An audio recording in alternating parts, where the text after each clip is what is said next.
আল্লাহ নবী আমাকে দিবে, তার কারণ আমি হলো আল্লাহ রসুলের প্রিয় বড় সাহাবী। হযরত ওমর বলতেছেন এ উটকমকে আল্লাহ নবী আমাকে দিবেন। ওসমান বিন নুরাইন বলতেছেন আমি আল্লাহ রসুলের দুইজন মেয়েকে বিবাহ করে ওসমান বিন নুরাইন উহুদি পেয়েছি, এই উটকম মনে করে আল্লাহ নবী আমাকে দিবেন।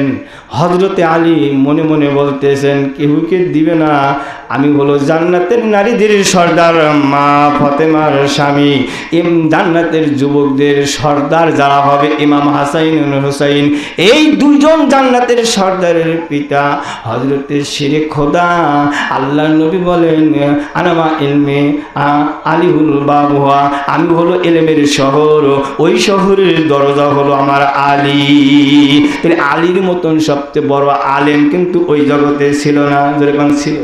আর সেই আলী বলতেছে এই টোপলার ভিতরে যে উবুটকন নিয়ে এসেছেন আল্লাহর নবী মনে করে উবুটকনটা আমাকে দিবে।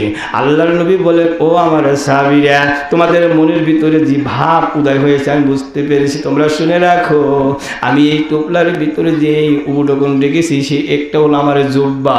এই জুব্বা খানা পরিধান করি আমি তাইফের ময়দানে গিয়েছিলাম। তাইফের দুষ্ট ছিলেন আমার উপর ইটপাট খেলে ঢেল দিয়েছিলেন, ছুরি মেরেছিলেন। ওই ইটপাট খেলে আমার শরীরের মধ্যে লেগে আমার এই জামাটা রক্ত রঞ্জিত হয়ে যায়। আমি ওই জামাটা পরিষ্কার করি নাই, বাড়িতে নিয়ে এসেছি। অমনি ওই রাত্রিতে আমি ঘুমিয়ে গেছি। মোতান্তে তার ফুল বাড়িতে ঘুমিয়েছিলেন, মোতান্তে হাতিমে কাবায় ঘুমিয়েছিলেন। ওই সময় আল্লাহ রাব্বুল আলামিন ডাক দিয়া তার বাড়িতে গিয়ে 27 বছর মেরাজ করে নিয়ে এসেছেন। এই জুব্বাখানা গায়ে দিয়ে আমি মেরাজ করে বাড়িতে এসে আমি ওই টোপলার ভিতরে রেখে দিয়েছি এই দামি জুব্বাটা। কারণের জঙ্গলে এক যুবক বাস করে, তার নাম ওয়াস করণী। আমি ইন্তেকাল হওয়ার পরে ওয়াস করণী যখন আমার এই মৃত্যুর সংবাদ শুনবে সে ছুটে মদিনায় চলে আসবে, তাহাকে কোনো কিছু না বলিয়া আমার উম্মতের জন্য দোয়া করতে বলবে। এরপরে টোপলার ভিতরে যে আমার এই জুব্বাখানা, এই জামি জুব্বাখানা তাহাকে উপহার দিয়ে দিবেন। একটু জোরে সোরে হবে কি সুবহানাল্লাহ, আর জোরে কম সুবহানাল্লাহ। আবু বকর প্রশ্ন করলেন হুজুর সে ওয়াজ করেননি, কারণের জঙ্গলে বাস করে, তাকে কি আপনি দেখছেন? আমরা তো কোনোদিন দেখিনি, আপনার দরবারে কোনোদিন তো আসে না, তাকে আমরা কেমনে চিনব? আল্লাহ নবী বলেন তার আম্মা হলো অন্ধ, চোখে দেখে না, তার আম্মা হলো লুলা।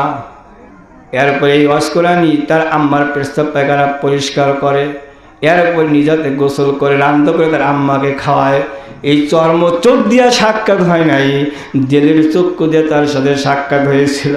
আমাকে বারে বারে বলে হুজুর আপনার চেহারা কত সুন্দর, আপনি কত বড় লম্বা, আপনার দাড়িটা না জানি কত সুন্দর, আপনার বডিটা না জানি কত সুন্দর, আপনার ভাষা না জানি কত সুন্দর, আপনি না জানি কত সুন্দর করে ওয়াজ করতে পারেন, আপনার কত কোরআনে কারিমের তেলাওয়াত না জানি কত সুন্দর হবে। হুজুর আমি কণ্ঠ দিয়ে আপনার এই কণ্ঠ স্বরটা শুনতে চাই, আপনার বয়ান তো শুনতে চাই। আল্লাহর নবী বলেন তোমার মার অবস্থা কেমন? আওয়াজ কোরআনে বলেন আমার মার অবস্থা ভালো না। আল্লাহর নবী বলেন আমার কাছে আসতে হবে না, তুমি তোমার মায়ের খেদমত করো। তাহলে এই হাদিসে বোঝা যাইতেছে আল্লাহর নবীর সাথে সাক্ষাৎ করার চেয়ে মায়ের খেদমতের দাম কম না বেশি? আরো ধরে কম না বেশি? মা যদি হজ করার জন্য না করে তাহলে কি আপনি দেখতে পারবেন? কি করেন? কঠিন আছে ব্যাপার, মশলা আছে। আমাদের ফরজ হজ যদি হয় আপনার উপরে, তাকে মাকে ভালো করে বুঝাইতে হবে, দেখো আমি এই দিকে যাচ্ছি না, আমি একটু এই দিক দিয়ে যাই। এরপর আল্লাহর নবী বলেন তোমার মা কেমন অসুস্থ, আসতে হবে না। আল্লাহর নবী বলেন ও আমার সাহাবীরা তাহাকে দোয়া করতে বলবে, তার কারণ মায়ের খেদমত করার কারণে আল্লাহ পাক তারাকে এত পবিত্র করে দিছে, তার জবানকে এত পবিত্র করে দিছে। আল্লাহর নবী বলেন সে যদি হাত তুলে আল্লাহর কাছে দোয়া করেন, যেই দোয়া করবে আল্লাহ ওই দোয়া কোনোদিন ফেরত দিবে না। একটু জোরে সোরে হবে কি সুবহানাল্লাহ। তাহলে মায়ের খেদমত করার কারণে আল্লাহ রসুলের দামি জুম্বা পাইছে কিনা বলেন? আরো জোরে কোন পাইছে কিনা? আরো ধরে কোন পাইছে কিনা আমি আরেকটু সুন্দর করে আরেকটু আগে আগিয়ে যাই এরপর আরেকটু সামনে যাই এইবার আল্লাহর নবী আখিরি জামানার পয়গম্বরের চেয়ে আর ১,৫০০ বছর আগে হযরত মুসা কালিমুল্লাহ বনি